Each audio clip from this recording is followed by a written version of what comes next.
Այսօր հայտնի դարձավ, որ ամենամեծ ձեր մրցակցի հետ կապված ուժերից մեկը դիմել է, որ գրանցումից զրկել։ Որպես նաև արդարադատության նախարար եմ հարցնում, արդյոք ընտրության վերջին օրը, երբ որ ենթադրենք, բայց մենք հասկանում ենք, որ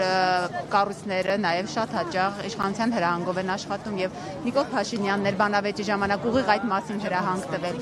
Ընտրությունից մեկ օր առաջ դուք արդյոք չեք ապալեգիտիմացնում ընտրությունները։ Դուք կարծում եք վարչապետը սպասում էր բանավեճին, որպեսզի ինչ-որ մեկին ասի ինչ-որ մի բան։ Դուք ուղիղ հրահանգ չեք։ Ես ոչ, որովհետև կարծում եմ, եթե ուղիղ հրահանգի կամ ինչ-որ մի բան ասելու կարիք լիներ, դա կարելի էր անել շատ ավելի վաղ, որովհետև իրականում այլ որոշ ուժերին ընտրություններին մասնակցելու իրավունքից եւ հնարավորություն զրկելը իրականում համապատասխանում է այն իրավական կարգավորումներին, որոնք այսօր մեր երկրում կան։ Ուղղակի քաղաքացիական պայմանագիր կուսակցությունը մինչ այս պահը այդ քայլին չէր դիմել։ Իսկ թե ինչ են արել այլ ուժերը, դա իրենց գործն է, դա իրենց որոշումն է։ Տիկին Գալյան, տեսեք, մենք գիտենք, որ ընտրություններից առաջ մի բան էլ ասեմ, էլի, կենտրոնական ընտրական հանձնաժողովի որոշումը կա, թե չկա այդ հարցով։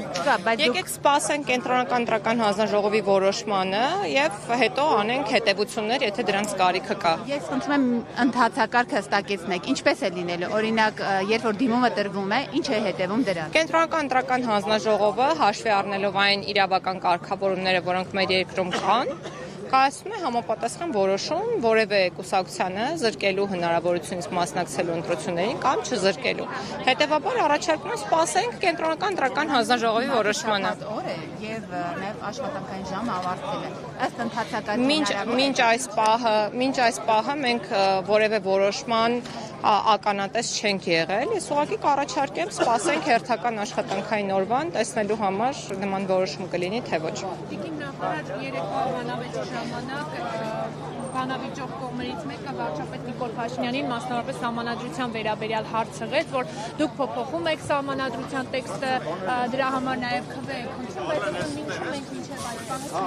փոփոխված սահմանադրության տեքստը եւ հայտնի վերջով, երբ կարող են տեսնել։ Ես բազմիցս անդրադարձել եմ այդ հարցին, ասելով, որ տեխնիկական քննարկումների եւ ոչ միայն տեխնիկական, նաեւ բովանդակային քննարկումների պատճառով է, որ հետաձգվել է տեքստի հրապարակման process-ը,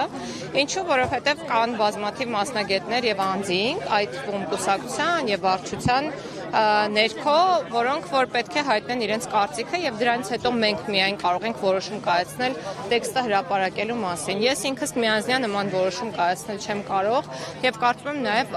նույնը վարչապետին է վերաբերում։ Մեր կառավարությունը հանձնառություն ունի նոր սահմանադրություն ունենալու եւ կառավարությունը ի վերջո պետք է որոշի հրապարակել տեքստը եւ մենք ուղղակի սպասում ենք մեր գործընկերներին, որպեսզի իրենք նաեւ հայտնեն իրենց կարծիքը եւ մենք կարողանանք հրապարակել տեքստը։ Նաեւ դնել լայն քննարկման հանրության հետ։ Նախարար եւ Արթուր Օսիպյանի վերաբերյալ դուք որևէ թարմացված տեղեկատվություն ունեք նրա առողջական վիճակի վերաբերյալ, որ 18 Ես ամենօրյա ռեժիմով հետաքրքրվում եմ Արթուր Օսիպյանի եւ հացադուլում գտնվող բոլոր անձանց առողջական վիճակի մասին։ Մեր գործընկերները ասում են, որ ներկայում Արթուր Օսիպյանի առողջական վիճակը կայուն է եւ նա շարունակում է հացադուլը իրացնելով հացադուլի իր իրավունքը եւ ցավոք սրտի մենք չենք կարող նրան ստիպել հացադուլի մեջ չգտնվել։ Մենք ուղղակի պետք է պահպանենք այն կարգը, որը օրենքով է նախատեսված հացադուլ իրականացնող անձանց համար։ Դուք երեկվա բանավեճը դիտել եք, օրինակ Արման Թաթյանին, մարդու իրավունքների նախկին պաշտպանը, որը եղել է նաև ապահովության նախարար, մեղադրում էին, որ օրինակ պետք է ինքը գնար եւ մինչեւ վերջին րոպեն անգամ կանգնած լիներ օրինակ հաց բերողի կողքին։ Նման նաև մեղադրանքներ հնչեցրեցին ներկայիս պաշտոնյաներին։ Հարցը ո՞րն է։ Այն որ գնաց եւ իր հետ օրինակ խոսում լսել եք ինքը որտեղ կդադարեցնի հացադուլը։ Որ պատշաճ միջոցներ չեն ձեռնարկվել, դա էր մեղադրանքը։ Հարցադրումը ո՞րն է։ Որոնք են պատշաճ միջոցները։ Արդյոք օրինակ, եթե դուք հարցը ուղղում եք ինձ որպես արդարադատության նախարար, ես որևէ միջոց ունեմ ձեռնարկելու, որպեսզի օրինակ անձը դուրս գա հացադուլից։ Ձեր կարծիքով ես որպես նախարար ունեմ այդ միջոցները թե ոչ։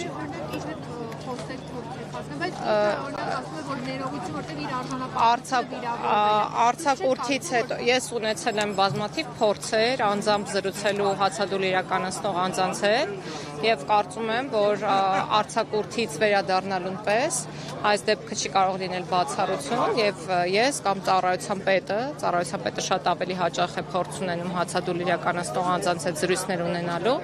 եւ ես եւս պատրաստ եմ իհարկե զրուցելու հացադուլ իրականացնող անձերի հետ։ Ճիշտ ասած ես արձակուրդում եմ գտնվում, ինչպես տեսնում եք, հիմնարկի պետը վստահաբար, պարբերաբար զրույցներ է ունենում բոլոր նման անձանց հետ։